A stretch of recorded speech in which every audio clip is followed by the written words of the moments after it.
The Ducati Monster, it's changed a lot of forms over the years, from that stripped superbike look to the modern retros to everything that looks like a cafe racer, friendly urban runabout. It's changed many forms over the years to now this. This is the latest, the Monster 950.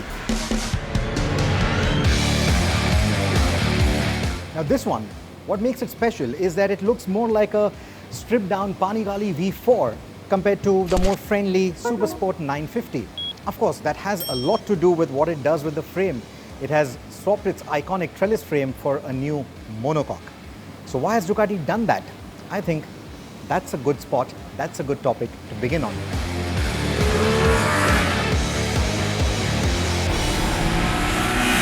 Naked motorcycles usually don't have a lot of bodywork, which is why the best looking naked often wins the buyer's heart. That's the reason why we'll begin with the design, address the topic of the chassis first with design in perspective. Of course, this new chassis doesn't attract attention the way the trellis frame does. Now you see, the trellis frame, it's kind of a signature for the European motorcycles, and in that genre, Ducati sits at the helm. But it claims that spot not because of form alone, but also because of function. But since we are talking about the form, well, it is still every bit as Italian. A little too Italian with that oval headlamp, which is a bit too brutale if you ask me. But overall, the form is typical Ducati. It has all the traditional elements of a Ducati Monster. The lean stance, the low seat, the hunchback or the bison back tank, and even a tiny visor. But that is where the reminiscence of the lineage ends. Instead of going with the modern retro tide, the new Monster looks new age with its beautifully cut dual barrel exhaust and neatly integrated LED lighting in the tail, the face and the tank. The latter being the oh-so Audi sequential type blinkers. It looks a bit gimmicky to me. Maybe that's my age. Younger riders are probably going to appreciate that more. It also comes with an auto cancellation feature, meaning when you finish the turn, the blinker will go off on its own. But again, if you're my age and you don't get used to it, you might just end up pressing the switch here to turn them off, and then you might just end up changing some settings here and there because this switch also controls the TFT. Speaking of it, even the modern TFT instrumentation looks like it came straight out of the Panigale with a full color display and complex controls for an advanced electronic suite that has stuff like cornering brake, wheelie and launch control. Now launch control is apt for a place like this, the Buddha International Circuit or any racetrack of this order where we are testing right now. But honestly, for a motorcycle that's probably going to spend more time outside a cafe than a pit lane, I think, well, launch control is a bit, I won't call it gimmicky, but maybe not required.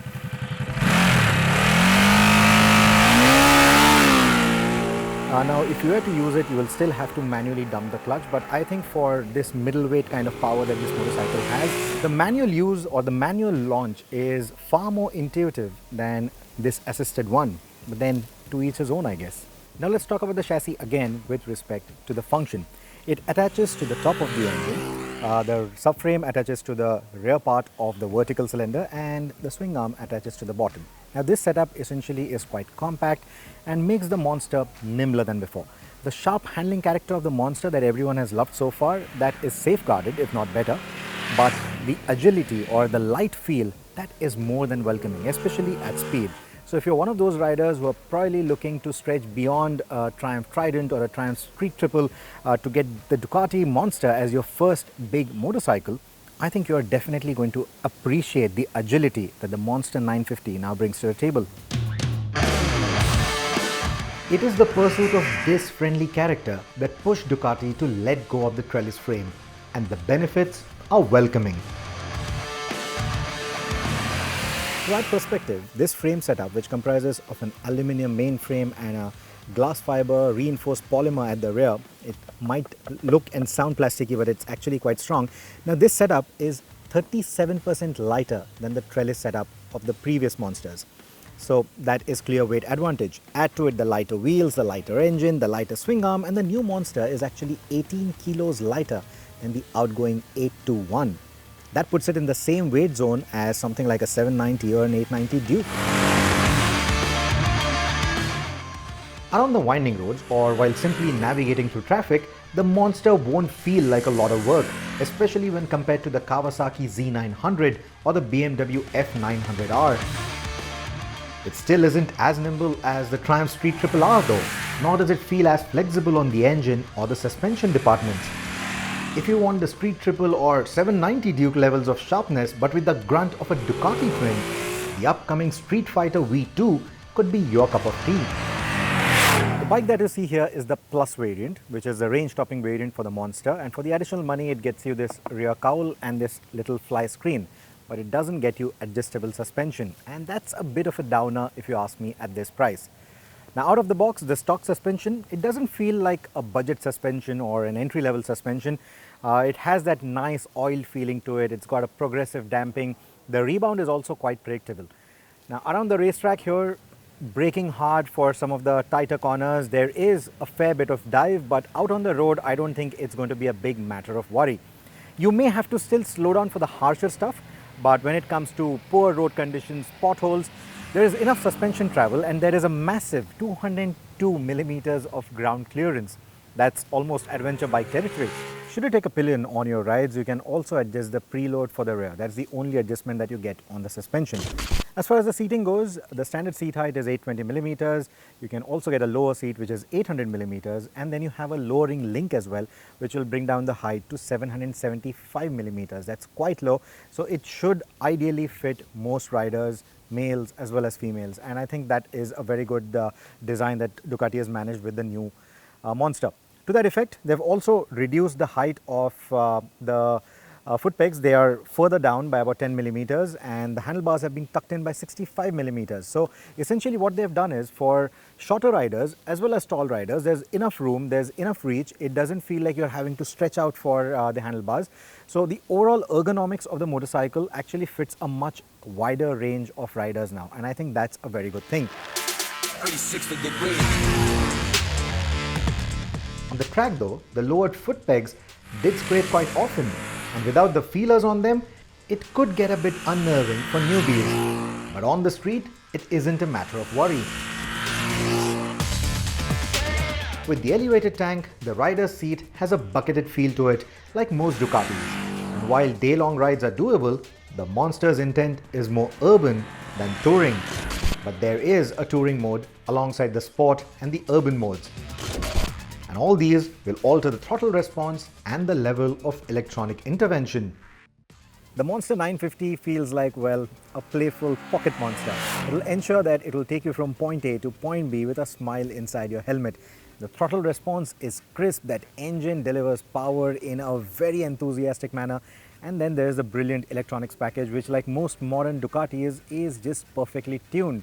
It makes sure that the power delivery, even in sport mode, doesn't feel too overwhelming. So even if you are coming from a smaller motorcycle up to this, it's not going to scare you in any way. And at the same time, the electronics for returning riders will not feel too intrusive either. And you know that you want these electronics, because I tried turning off the traction control today, and then yes, things did get a little hairy on some of the corners. So things can get hairy if you turn off these electronics, but you know that it's a nice safety net. You would want it there because it just adds to the fun instead of taking away from it.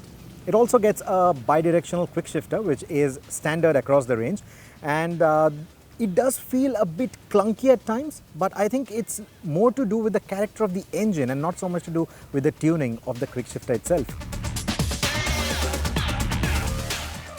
Most Ducati twins are a bit lumpy on the power delivery, especially around the low end, and this one is no different.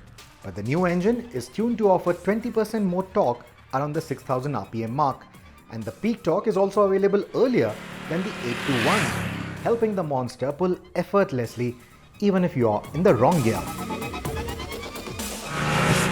It still manages excellent top-end performance as well. This 937cc motor has what I like to call a second power band. If you were to get it to a track like this, or if you were to find an open road where you can literally exploit the limits of this engine beyond the 7000 RPM mark, you will feel that there is this second power band that kicks in at that mark. And once you experience it, you start feeling like, was there some kind of cylinder deactivation function on this engine where only one cylinder was running until the 7000 RPM mark, and then it just went all guns blazing after that? It makes you feel that way. There is, however, no such trickery. What it has is a V-twin engine tuned in typical Ducati fashion to give the gutsy riders a little extra something to remind them why they chose a Ducati over the others. To that effect, the Monster doesn't sound like any of its competition. Take a listen.